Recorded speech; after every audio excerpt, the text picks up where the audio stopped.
अल्लाह श्रीलिंगी है, पुरुष लिंगी है या क्या है? अल्लाह पुरुष है या श्री है? ना तो अल्लाह पुरुष है ना स्त्री है। अरे तो इतनी ये कौन खतरनाक सी बात बोल रहे हो, इतनी ये किस खतरनाक तरीके बात की अल्लाह के बारे में बोल रहे हो, ना पुरुष है ना श्री है। अल्लाह को आप पुरुष भी कह रहे हैं और स्त्री भी कह रहे हैं, किस तरीके की बातें कह रहे हैं आप? अल्लाह के बारे में अगर सही तरीके से बात अगर आपको करनी है तो आप बात कीजिए। ये किस तरीके के तथ्य पेश कर रहे हैं? अभी ये इन्होंने कहा कि ये अल्लाह प्रश्न गलत तो है नहीं। एक मिनट, इस पर बात करते हैं, अल्लाह पुरुष है या श्री है, इस पर बात करिए। ये अल्लाह बात इधर उधर की नहीं, बिल्कुल गलत कह रहे हैं। बात इधर उधर की नहीं। आप सवाल कीजिए, ये सवाल ये नहीं सवाल है। आप मुझे सवाल मेरे नहीं, किसी ये भी सवाल भगवान का ये नाम, सवाल देवता है। का नाम पूछिए, ये मैं सवाल बताता हूँ वो आपके- श्री है या पुरुष है, मैं बताता ये हूँ ना। बताइए, नहीं ये बताइए, आप अल्लाह के बारे में इस तरीके की बात करेंगे? अरे अल्लाह के बारे में अगर आपको मैं बताऊं कि अल्लाह सबसे बड़ा है और अरे एक ही बात बोल रहे हो, अगर- 4 दिन से एक ही बात, दिन के 5 समय एक ही बात। बड़ा है। हमने पूछा अल्लाह श्री है या पुरुष है, बड़ा है। अल्लाह उत्तर है क्या आपके पास? आपके पास उत्तर है क्या? मैं बिल्कुल बोलूंगा। बताए ना। अल्लाह अकबर, अल्लाह सबसे बड़ा है। एक ही बात बोलते हो। देखो यार, ये लोग क्या लिख रहे हैं यूट्यूब पे कमेंट में, आप एक ही बात बोल रहे हो, अल्लाह श्री है या पुरुष है, साबित करके दिखाओ। वो कह रहे हैं कि अल्लाह जो है सो सबसे बड़ा है।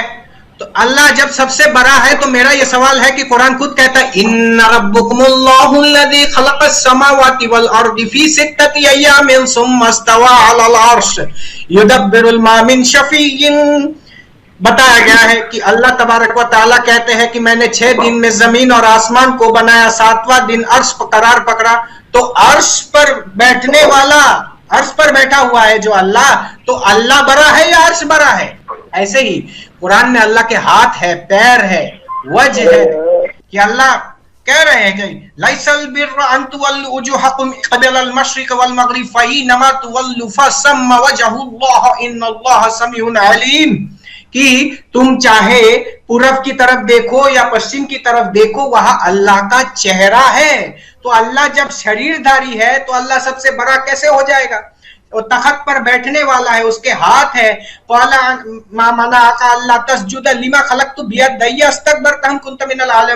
तुझे किसने मना किया इस आदम को सजदा करने पर से जिसको बनाया मैंने अपने दोनों हाथों से? हाथ किसका शरीरधारी का होगा या निराकार का होगा? तो जो शरीरधारी अल्लाह है तो वो अल्लाह सबसे बड़ा कैसे हो जाएगा? अल्लाह तो पुरुष लिंग है। अल्लाह पुरुष लिंग इसलिए है क्योंकि अल्लाह ने अपने शक्ल सूरत से आदम को बनाया।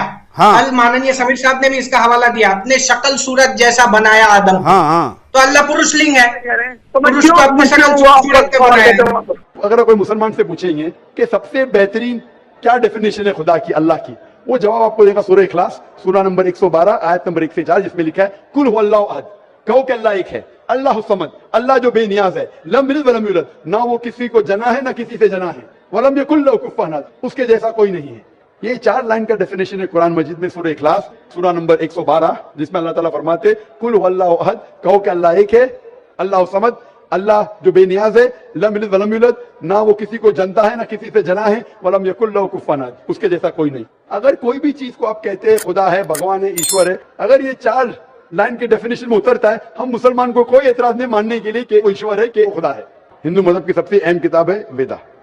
दयानंद सरस्वती जिन्हें सनातन धर्म को और आम किया, वो सही कहते हैं कि हमें मानना चाहिए वेद। वेद सबसे ऊंची किताब है। स्मृति और श्रुति, श्रुति मतलब जो भगवान की तरफ से, स्मृति मतलब जो इंसानों ने लिखी है। श्रुति में आता है वेद और उपनिषद। तो सनातन धर्म के मुताबिक और इस्लाम के मुताबिक भी आप देखेंगे दोनों में खुदा के बारे में, ईश्वर के बारे में, अल्लाह के बारे में जो लिखा है वो एकसा है। आप जो पढ़ेंगे छंदों के उपनिषद चैप्टर नंबर 6 सेक्शन नंबर 2 श्लोक नंबर 1 में लिखा हुआ है संस्कृत में, एकम एविदित्यम, खुदा एक है, भगवान एक है, दूसरा नहीं है। लिखा है सुतसतर उपनिषद में चैप्टर नंबर 6 श्लोक नंबर 9 में, नाचस्य कसिज जनिता न चदीपा, कि उस ईश्वर का कोई रब नहीं, उस ईश्वर के कोई वालिदैन नहीं, उससे ऊंचा कोई नहीं, उसका कोई वालिदैन है, कोई वालदा है। लिखा है सुतसतर उपनिषद में चैप्टर नंबर 4 वर्स नंबर 19 में, न तस्य प्रतिमा अस्ति, उस ईश्वर की कोई प्रतिमा नहीं। प्रतिमा संस्कृत लफ्ज है जिसके मानी अक्स, picture, painting, photograph idol, statue, sculpture. तो लिखा है उस ईश्वर, उस भगवान की कोई प्रतिमा नहीं, कोई अक्ष नहीं, कोई पिक्चर नहीं, कोई पेंटिंग नहीं, कोई पोर्ट्रेट नहीं, कोई आइडल नहीं, कोई स्कल्पचर नहीं, कोई स्टैच्यू नहीं। आगे जब आप पढ़ते हैं, ये सारी चीजें कुरान में भी लिखी, उसके ऊपर आऊंगा। ये है ईश्वर के बारे में जो लिखा गया है। उसी तरीके से आगे जब पढ़ेंगे यजुर्वेद चैप्टर नंबर 40 वर्ष नंबर 8 और 9 में, उसमें लिखा है अंधात्म प्रविशंति या असंबुद्धि उपास्ते। अंधात्म मीन्स अंधकार, प्रविशंति मतलब दाखिल होना। अंधात्म प्रविशंति या असंबुद्धि उपास्ते, वो अंधकार में दाखिल हो रहे हैं जो लोग असंबुद्धि की पूजा करते। असंबुद्धि मतलब नेचुरल थिंग्स लाइक हवा, पानी, आग। जो नेचुरल थिंग की पूजा करते हैं जैसे हवा, पानी, आग, वो अंधकार में दाखिल हो रहे। और वो श्लोक का कंटिन्यू होता है, वो लोग और घोर अंधकार में दाखिल हो रहे जो संभूति की पूजा करते। संभूति मतलब इंसान की बनाई हुई चीजें, टेबल, चेयर, आइडल, मूर्ति, इसकी पूजा करेंगे तो और घोर अंधकार में दाखिल होंगे।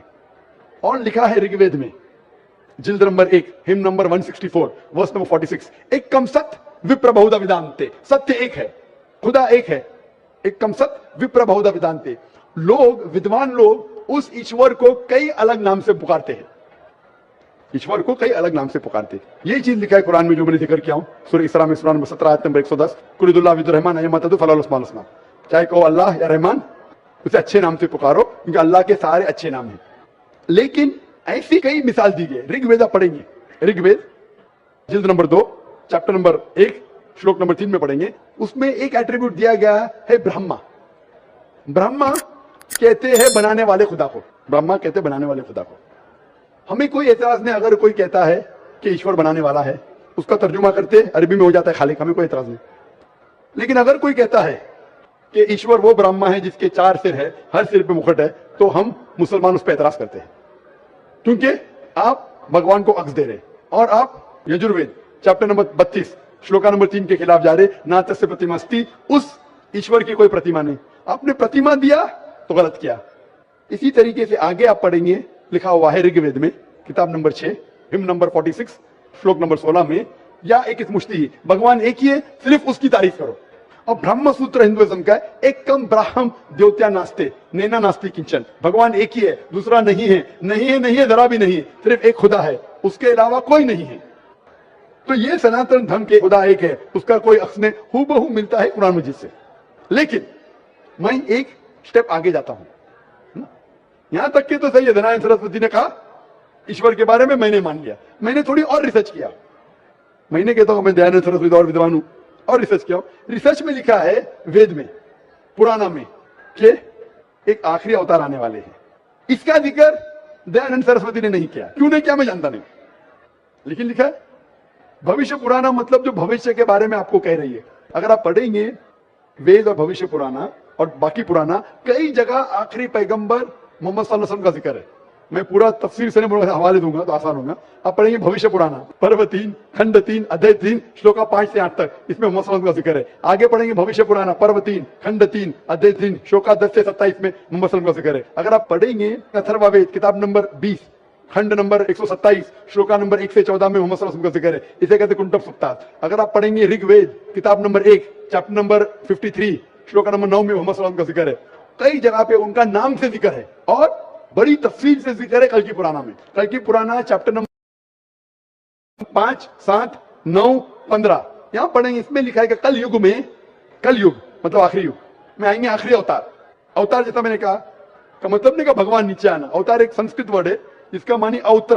अवत्र मतलब खुदा ने भेजा, खुद खुदा नहीं आ रहा है, it belongs to God, not God himself. इसीलिए इसका कॉन्सेप्ट है मैसेंजर, पैगंबर।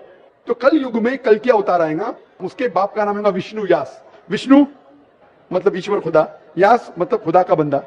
अरबी में कहीं हो जाता अब्दुल्ला जो मोहम्मद सल्लल्लाहु अलैहि वसल्लम के वालिद का नाम था। उसकी माँ का नाम होगा सुमति। सुमति मतलब अमन, शांति। अरबी में कहेंगे आमिना जो नाम था मोहम्मद सल्लल्लाहु अलैहि वसल्लम के वालिदा का नाम। वो पैदा होंगे एक अमन के शहर में जो था मक्का। वो पैदा होंगे ऐसे खानदान में जो उस शहर का रखवाला था और मोहम्मद सल्लल्लाहु अलैहि वसल्लम कुरैश खानदान में पैदा हुए।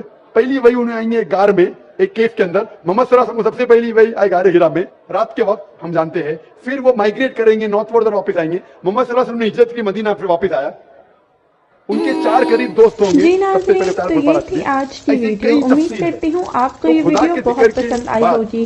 जो वेद अच्छी में लगी हो इख्सानियत है, तो इसको लाइक जो करें कुरान से और मिलती है, सदका वो है जारिया मोहम्मद सल्लल्लाहु अलैहि समझकर वसल्लम ज्यादा और से भी ज्यादा इख्सानियत है। इस वीडियो को एक तो खुदा शेयर के बारे करें। में इस्लाम और को मोहम्मद दूसरों सल्लल्लाहु तक अलैहि वसल्लम पहुंचाने और ये में इख्सानियत है, हमारा शराब मत पियो, साथ जैसा मैंने दें। कहा। मिलते हैं कुरान में अगली लिखे सूरह माइदा वीडियो सूरह में। 5 आयत नंबर तब 90, शराब तक मत के पियो। लिए अल्लाह मनुस्मृति हाफिज। चैप्टर नंबर 9 श्लोक नंबर 225 में लिखा है, कुरान में लिखा है जुआ मत खेलो। सूरह माइदा सूरह 5 आयत नंबर 90, मनुस्मृति चैप्टर नंबर 9 श्लोक नंबर 225 में जुआ मत खेलो। हिजाब पहनना चाहिए, कुरान में लिखा है सूरह नूर सूरह नंबर 24 आयत नंबर 30 और 31।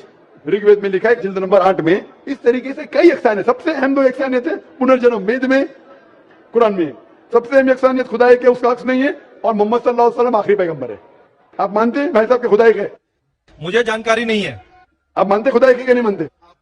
मुझे जानकारी नहीं है और अपने धर्म को जो जानता हूं उस हिसाब से हम तो सभी देवी देवताओं को मानते हैं और हमें मानना भी चाहिए, ये हम जानते हैं। आपके धर्म में सबसे ऊंची किताब कौन सी है?